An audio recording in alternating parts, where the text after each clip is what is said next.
6 Physical Change and Chemical Change Session 1. Right children? So this is a new chapter for you and this chapter is the basic, and in further classes children you are going to learn more about it. Right? So please children, clear the concepts of this chapter. Please do remember the definitions and important terms. This will help you in the further classes. Right? So let's start with the chapter. First is physical change. Now what is physical change? Physical means the things which you can see. Right? जैसे कि हमारा body है. Right? हम दुबले होते हैं, fat होते हैं, तो हम क्या बोलते हैं कि हमारा फिजिकल स्ट्रक्चर चेंज हुआ है, लेकिन हमारे अंदर के जो इंटरनल ऑर्गन्स होते हैं वो चेंज नहीं होते हैं. Right? So this is a physical change. Okay, now what is physical change? It is temporary change. यानी हमारा बॉडी फैट है, थिन है, इट इज टेम्पररी. कभी कभी वो फैट होता है, कभी वो थिन होता है, depending upon the diet what we take, the lifestyle what we are following. It depends on it. So it is temporary change in which no new substance are formed. Physical change ऐसा होता है कि जिसमें change होता है लेकिन सिर्फ physically होता है, कोई भी new substance उसके अंदर नहीं बन पाता है. Right? It is easily reversible. यानी उसे हम easily reverse कर सकते हैं. जैसे कि हमें फैट होना है तो हम फैट भी हो सकते हैं, हमें थिन होना है तो भी हम थिन हो सकते हैं. Right? Such that the composition of the substance does not change. यानी उसका जो कॉम्पोजिशन होता है वो बिल्कुल भी चेंज नहीं होता है. जैसे कि हमारा वेट बढ़ रहा है, रिड्यूस हो रहा है, लेकिन हमारे जो इंटरनल ऑर्गन्स है उसके साइज में या उसके शेप में कुछ भी डिफरेंस नहीं होता है. सिर्फ हमारे बॉडी के स्ट्रक्चर पे प्लस या माइनस, यानी मींस वेट इंक्रीज हुआ दिखता है या तो फिर रिड्यूस हुआ हमें दिखता है. So we will see some examples of physical change. Again I repeat, physical change is a temporary change in which no new substance is formed. It is easily reversible. हम उसको इजीली रिवर्स कर सकते हैं. Right? Such that the composition of the substance does not composition of the substance does not change. यानी उसका जो composition होता है, उसका जो matter होता है अंदर का, वो बिल्कुल भी change नहीं होता है. Right? So we will discuss some examples of physical change. First is dissolution of sugar in water.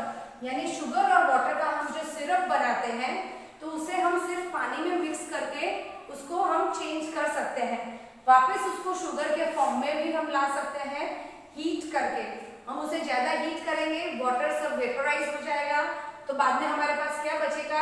Crystals of sugar. Next is glowing of electric bulb. जब भी हमें लाइट की जरूरत होती है तो हम ट्यूबलाइट ऑन करते हैं. राइट? बाद में जैसे हमें जरूरत नहीं होती है हम ट्यूबलाइट ऑफ कर देते हैं. तो ये जो बल्ब ग्लो होता है और ऑफ होता है उससे उसका फिजिकल चेंज बिल्कुल भी नहीं होता है. राइट? यानी मींस ग्लो होगा तब वो हमें येलो दिखेगा, ऑफ होगा तो अगेन वो नॉर्मल पोजीशन पे हमें दिखेगा. So glowing of bulb is also a physical change because it is temporary. क्योंकि थोड़ी देर के बाद हमारा यूज जैसे खत्म हो जाएगा हम उसे ऑफ कर देंगे. Right? Water is transfer to vapour. यानी वाटर को, पानी को हम गर्म करते हैं तो वो वेपर के फॉर्म में चला जाता है. वापस उसे ठंडा करते हैं तो वापस हमें वाटर मिलता है. वैसे ही वापस हम उसे फ्रीजर में रखेंगे तो आइस बन जाता है. आइस को हम हैंड्स में रखेंगे तो वो वापस वाटर के फॉर्म में हमें मिलता है. Right? So this is also a physical change. Next is melting of wax, ghee etcetera. यानी जो मोमबत्ती रहती है उसे वो हीट जब भी हम उसके ऑन करते हैं तभी वो पिघलती है. राइट? लेकिन कूलिंग के बाद वापस वो वैक्स सॉलिड फॉर्म में आ जाता है. राइट? नेक्स्ट इज घी. हम जो घी यूज करते हैं वो कूलिंग पे हार्ड हो जाता है, that is comes into the solid form. जैसे उसे हम गर्म करते हैं वो लिक्विड फॉर्म में आता है. वापस उसे हम ठंडा करेंगे तो क्या होगा? वो वापस लिक्विड फॉर्म में आ जाएगा. Right? So physical change is just a temporary change. It is reversible and no new substance is formed. So we have seen the example of physical change. Now next is chemical change. Now what is chemical? Chemical word itself tells that some reaction when it is going on, it is called as chemical change.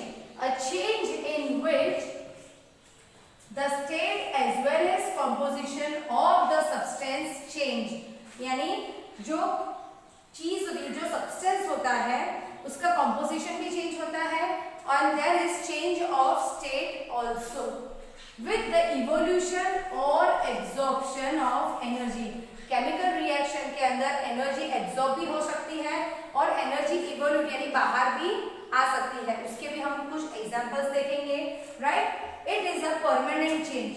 जो chemical change होता है वो permanent change होता है and it is irreversible यानी वापस हम उसे रिवर्स नहीं कर सकते हैं, उसके ओरिजिनल पोजीशन पे हम नहीं ला सकते हैं.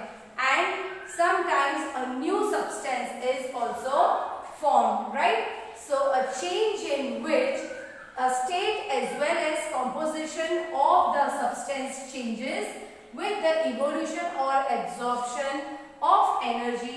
It is permanent change and it is irreversible change. Chemical change जो होते हैं वो irreversible होते हैं, वो permanent change होते हैं, उसमें एनर्जी रिलीज भी होती है या तो फिर यूटिलाइज भी होती है और न्यू सब्सटेंस भी बनते हैं. That is called as chemical change. Examples are rusting of iron. Rusting of ये iron यानी जब लोहा रहता है उसके ऊपर जंग लग जाती है, right? A reddish layer is coming on the iron piece. It is called as rusting. अब ये जो rusting of iron है, आप उसे कुछ भी नहीं करोगे और ऐसे ही उसे बाहर छोड़ दोगे, हवा या पानी के साथ वो कांटेक्ट में आके भी वो केमिकली रिएक्ट होता है. Right, second is cooking food. अब मम्मी जब खाना बनाती है, she is using wheat flour, rice, dal, so many ingredients she is using, right? But after cooking she is not getting the ingredients back. For example if she is using rice, okay, वो चावल बनाती है mummy, rice cook करती है, तो cooking के बाद वो बॉइल्ड राइस हो जाते हैं, तो वापस उसे हम सुखा के वापस वो राइस नहीं ले सकते हैं. राइट, अब एग्जांपल लेंगे हम चपाती. She is taking wheat flour and water for making chapati. First she is preparing dough. Dough में से वो बोलते ना रोटी को बेल के उसके अंदर से चपाती बनाती है. अब चपाती के अंदर हम पानी डाल के वापस डो को हम हासिल नहीं कर सकते हैं. We can not get the dough back. So there are so many changes while cooking the food and new substance is formed. जैसे कि मम्मी को स्वीट बना रही है, उसके अंदर mummy sugar, ghee, then what we say suji, वो सब यूज करके शीरा बना रही है, तो वो शीरा एक न्यू प्रोडक्ट बन गया और उसके बाद वापस हमें वो बोलते ना शुगर, घी और सूजी अलग से नहीं मिलेगी. A new product called शीरा is prepared. So that is a chemical change. Burning of fuel, जैसे कि पेट्रोल है, के बाद में डीजल है, then we are having kerosene, we are using LPG gas. तो ये सब जो बर्निंग फ्यूल्स, वो जो फ्यूल्स होते हैं वो एक बार यूज करने के बाद हम उसे वापस रिटर्न नहीं ले सकते हैं. राइट, जैसे कि हमने समझो कि व्हीकल अपने आपके डैडी की कार होगी, उसमें आपने 2 लीटर्स पेट्रोल डाला और आप अहमदाबाद गए, अहमदाबाद जाकर रिटर्न आएंगे तो वो 2 लीटर्स पेट्रोल वापस उसमें नहीं रहेगा, वो कम हो जाएगा और आपको वापस उसको रिफिल कराना पड़ेगा. So burning of fuel is a chemical change, right? Because it is utilized in working of the car. Butter turning soap, यानी जो बटर रहता है, मक्खन रहता है, उसे हमने थोड़े दिन के लिए ऐसे ही छोड़ दिया, right? And we have not kept into the freezer. Then what happens, children? After some hours or some days, it starts becoming sour, यानी खट्टापन आ जाता है. Why? Because the chemical reaction starts. Though you are keeping in the fridge also, the air is going into it and it is reacting with butter. Respiration in living beings. हम जो respiration करते हैं, oxygen intake करते हैं, carbon dioxide give out करते हैं, तो वो जो ऑक्सीजन होता है वो हमारा बॉडी यूटिलाइज कर लेता है ब्रीदिंग के लिए, तो हमें और ऑक्सीजन की जरूरत पड़ती है. ऐसा नहीं है कि हमने एक बार ब्रीथ कर लिया तो पूरा दिन चल जाएगा. No, because this respiration oxygenation process which is going on in the living being. The oxygen is utilized by the lungs and it is transported to different parts of the body with the help of blood. क्योंकि oxygen हमारे body के लिए बहुत ही जरूरी है. It is not just important for lungs but it is important for whole body. So once it is utilized, it cannot be given back. Rotting of fruits and vegetables. जैसे कि mummy बाजार से सब्जियां लाती है, वेजिटेबल्स लाती है, fruits लाती है, तो कभी कभी क्या होता है वो रॉट हो जाता है, यानी कभी मार्केट से ही ऐसा खराब आता है या तो फिर मम्मी रखती है और यूज नहीं होता है तभी वो चीज बिगड़ती है. उसके कुछ फ्रेश रहने के कुछ दिन होते हैं. फ्रिज में भी आप रखोगे तो फ्रिज में भी after 10 to 15 days you will see that some changes are starting, right. तो ये जो rotting of fruits and vegetables होते हैं वो केमिकल चेंज होते हैं. एक बार फ्रूट खराब हो गया या तो फिर वेजिटेबल खराब हो गया तो उसे आप वापस फ्रेश नहीं कर सकते हो, right. You have to throw that into the dustbin. Next is digestion of food by living beings. यानी हम जो फूड खाते हैं, राइट, तो समझो कि हमने मील्स लंच के अंदर राइस, दाल, चपाती और सब खाया, right. So digestion process goes on and further it is pass to the body for energy and other vitamins and minerals. So again we cannot get our food back what we have eaten, right children. Next is photosynthesis of plant. Plant everyday photosynthesis करते हैं, right, for their food. Leaves are the kitchen of the plant. You have learned that in chapter 1. So children, once the photosynthesis is occurred in the plant, again you cannot get back the oxygen, again you cannot get back the carbon dioxide. So the chemical reaction is going on. Why?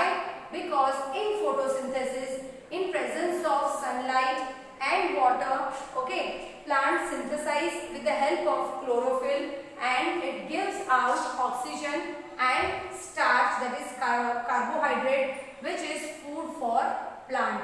So a new product called carbohydrate is formed as food for plant. So these all are the examples of chemical change, right? So we have learned about physical change and chemical change. In next session we will continue with conclusion of physical and chemical change. Thank you and have a